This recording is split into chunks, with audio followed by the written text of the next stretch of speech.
Så er det tid til at komme med en lille beklagelse. Vi er igen faldet for en Riesling. Men jeg lover jer, Wagner Stempel her laver fantastisk Riesling. Det er simpelthen fuldstændig pakket med lime og citrus. Og så er det så rent. Det er årgang 2019. Det er i, hvad kan man sige, tysk sammenhæng. Det der kaldes Deutsche Spitze, lige under Weltklasse. Det smager bare godt. Det kan I roligt glæde jer til. Jeg tager lige en.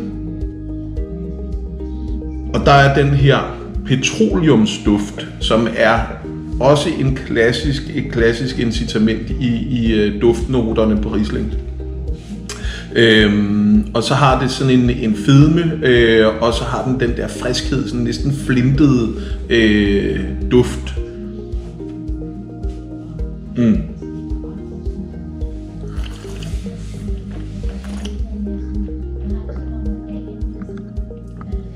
Og så sker den bare igennem. Fuldstændig klinisk rent syrekort. Helt fin balance. Og stadigvæk så bliver det så interessant, fordi det har både noget fedme, sådan glycerinagtig fedme, og så har den her rene syre til at skære igennem med. Det er super velsmagende. Find lidt, hvad kan man sige, enkle retter til det her, så man i særdeleshed kan nyde vinen. Rigtig god fornøjelse.